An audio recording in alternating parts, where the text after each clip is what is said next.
Okay, so I'm going to explain to you what I'm doing right now. I have a scrape on my back that is not healing. I need to make a healing salve. And what I'm going to do that with is I have this amazing oil. It's Arnica infused oil. I have comfrey oil, chamomile oil, and I'm melting some coconut oil, and I'm also going to use cocoa butter. I'm going to use aloe vera gel, and even though every single infusion I do has vitamin E when I infuse it, and again when I bottle it, I'm going to be adding vitamin E to this as well. So one of the things that I'm going to do is I'm going to be chopping up the beeswax. I try to get as natural beeswax as I can. I get it from a few different places. I try to source locally with local beekeepers. When they don't have it, I go to beekeepers that are not local.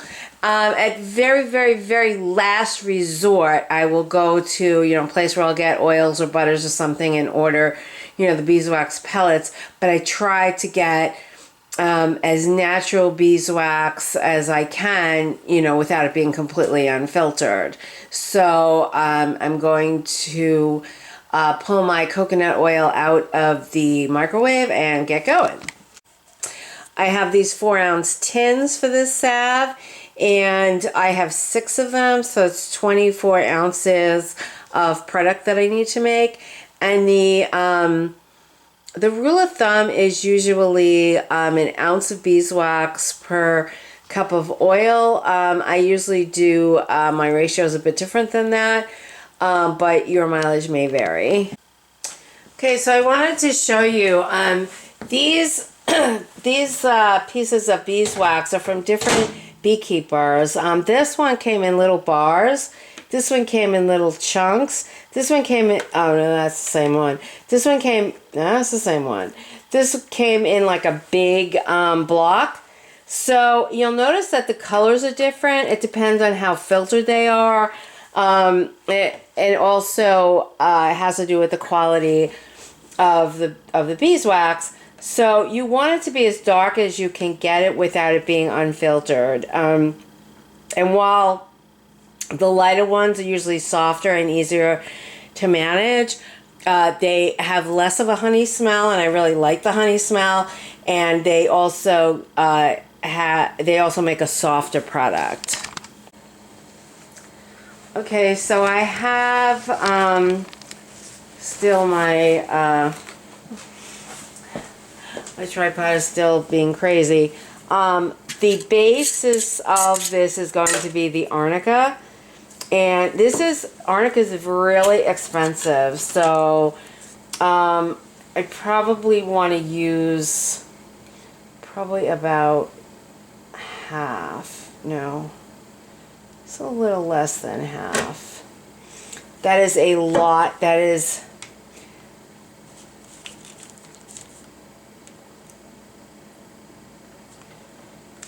a lot of Arnica.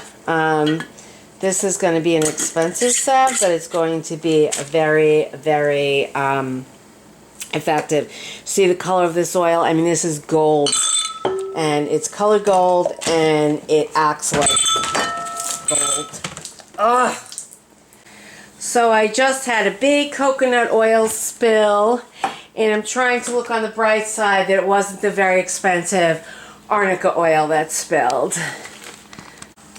My beeswax is melting and I don't want to burn it, so I'm going to go on with the show. I put in a little bit of coconut oil that I had left in there, and I'm going to put in some comfrey oil. Comfrey is very healing. Don't use it on a deep wound because it's so healing. It will heal the surface before the bottom has a chance to heal. Comfrey, and then I'm going to add the chamomile. Chamomile is just very soothing, And I'm going to add some aloe vera gel, which is also very soothing, especially for the type of scrape that I have. And some cocoa butter to firm this up a little bit. I don't need all that much.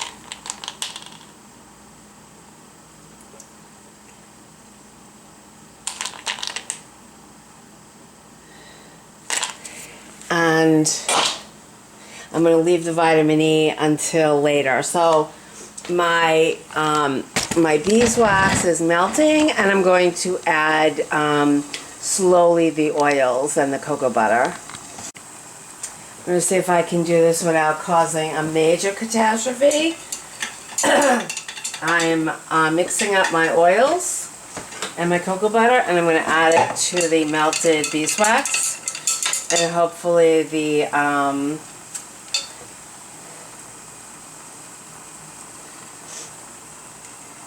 cocoa butter will melt fairly quickly.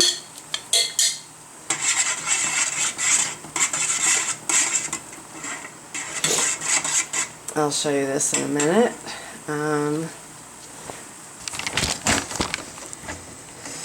If you can see, it sort of turns to, I call it lacy. It looks like somebody dumped a thing of lace in there.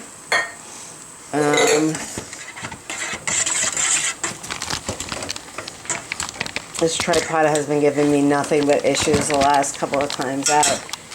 And I was waiting for the new one to do some more videos, but it just seems like it's never coming.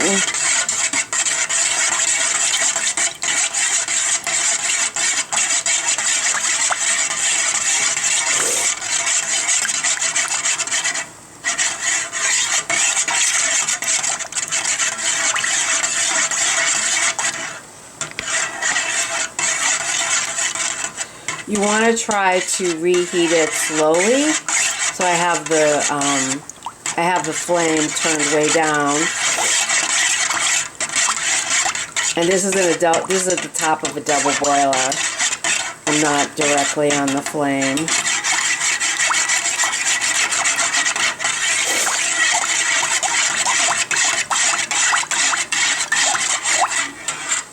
See if I can get any more oil in there.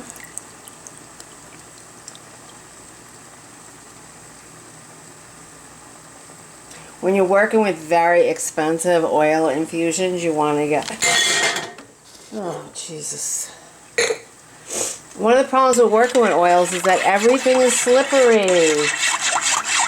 Slippery. Okay, so here we have this. Now, I can wait for this to cool down. I'm going to wait for it to cool down before I add the vitamin E. I can also add some essential oils at this point. A tea tree would be nice. Lavender would be nice. Anything that has, you know, healing properties. So while I wait for this to cool down enough, it should be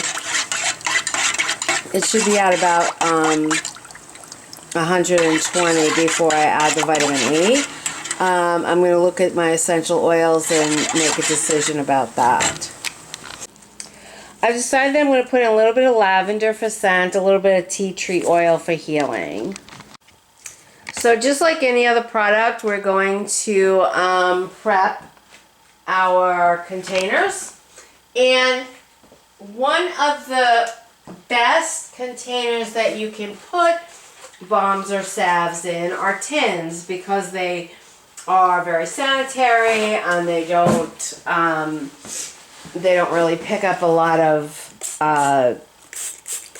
any bugs, bacteria, yeast, mold, etc. Very resilient to a lot of things, but you still have to spray them down with alcohol, and you still have to wipe them all out. You know, that is absolutely mandatory, no matter what product you're using, no matter what jar you're using. So we're at about 140 degrees right now, and I'll bring you back when we're down to 120. In the meantime, I'm going to get my jars done. I really didn't need to do the lids because this is going to sit out until it firms up, so I'll have to redo the lids later. But I just wanted to show you, that you prep these tins just like any other jar that you use for skincare products. Okay, it's down around 120, and I have 37 ounces of product here. I have a little bit of a stray piece of beeswax. I should melt away. Maybe not, but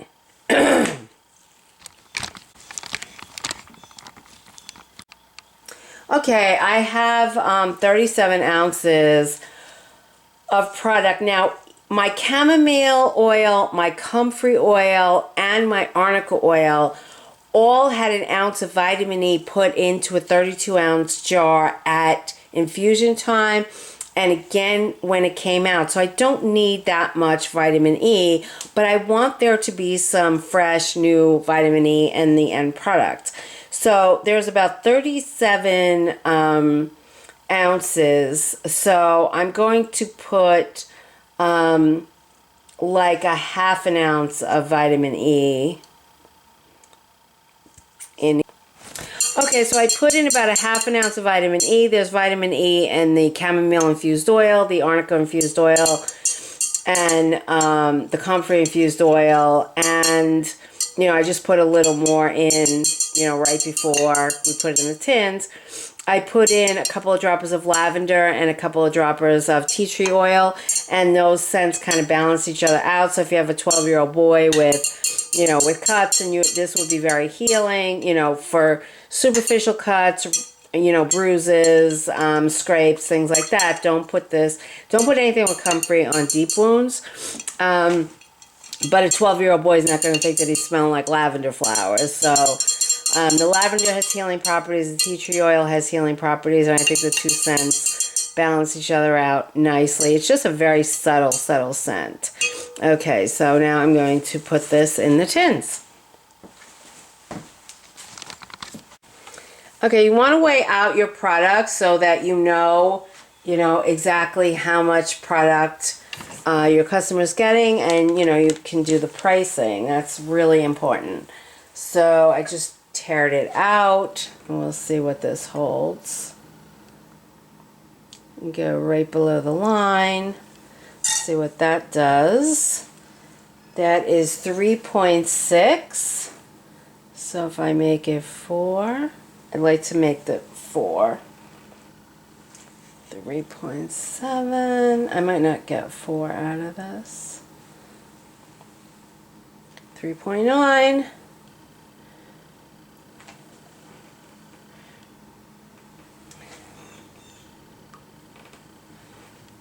Four on the nose. Okay, so I have 4 ounces of product here, and later on I'll do all the pricing.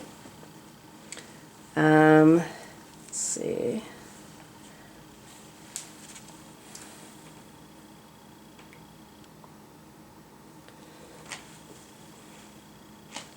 Yep, 4.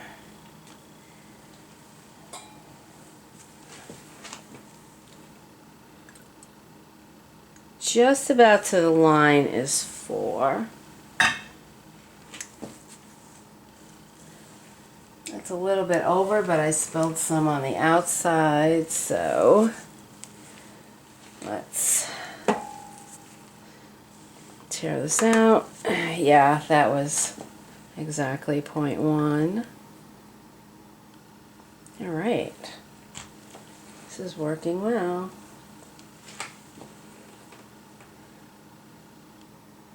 Yeah, it smells nice. It's not flowery. It's got more of the tea tree smell to it.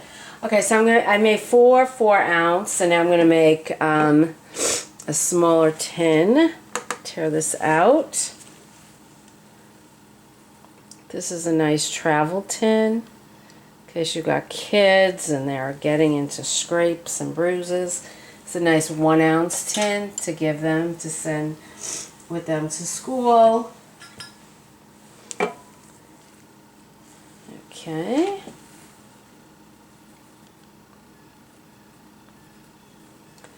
All right. That's like 1.5. That's too much. Okay.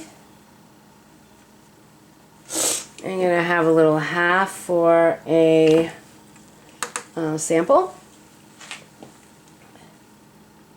Trying to get about a 1/2 ounce in there. Yep.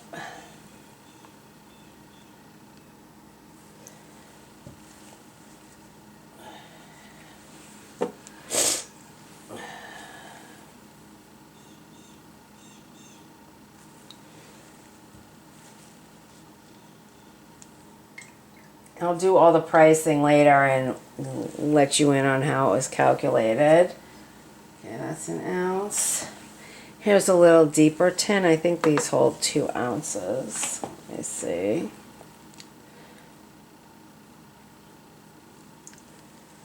Ooh, that's a lot.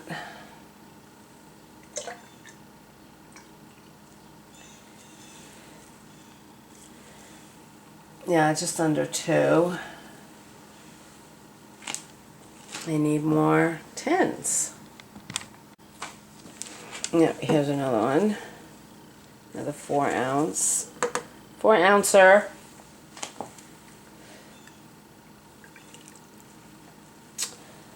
Oh, nice. Very nice.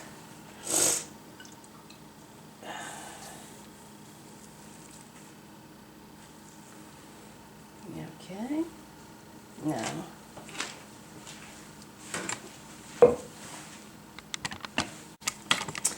Okay, so what I have is I have 5 6 ounce. I have a few 2 ounce and 4 1 ounce. So what I'm going to do is each one of my bottles of oil has a price per ounce on it. So I'm going to figure out all the components of this salve and how much each cost, and then I'm going to divide it by the number of ounces that I have and come up with a selling price. And that's one of the most exciting parts of business, is when you have control over your costs and you know that you've made a really quality product. You can prove it to your customers. You can say, you know, I use only the finest herbs, I use only the finest oils, I use organic when I can get it, it's all non-GMO, it's just the best product that you can get. And the ratios that I use in my oils and my end products are different than, you know, just about anyone else. So you know that you're getting a unique product that's premium, high quality goods, and this healing salve is just going to be terrific.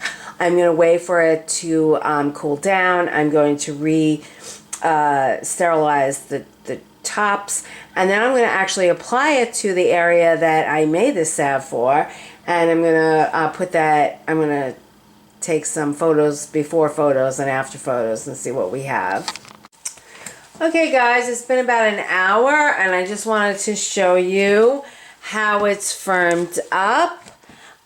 This is, I mean, it's still going to continue to firm up. I'm not going to put the lids on for a couple of hours, but I wanted to show you what it looked like after about an hour. It looks like really nice. It's lighter than it was before. And if I take a little bit of this, it's still pretty soft. Will continue. Let me take, you know, it has a lot of oils, a lot of butters, so it is set, oh, but it feels really nice. So I made this for a specific purpose, and I'm not going to shock anybody, but I'm going to put this now on the wound that I actually made this for, because I really want to see how long it takes for it to for it to heal it. So this is, like I said, this is about an hour after it's firming up. It will continue to firm up. I'll do another one in about an hour, but right now I'm going to take this one. I'm going to make this my own, and I'm going to put it on the area that I scraped. It's really in bad shape, and it really needs this salve. So I'll be doing that, and I'll bring it back one more time in about another hour to show you. And then I will re-sanitize my lids, and I'll put them away, and they'll be for sale on the website within the next couple of days. Talk to you later. Okay, another hour has gone by, and they're still a little soft. I'm probably not going to put the tops on them for another hour, so I want them to really firm up. But they're really nice. I mean, it looks, it looks and feels, nice. I put it on my wound that I'm not putting in this video because I want people to be warned before they see it. And I did videotape some of it. So, I'm going to continue to let this firm up. And I think it's a really nice product, and it will be available on the website in just a few days. Talk to you later.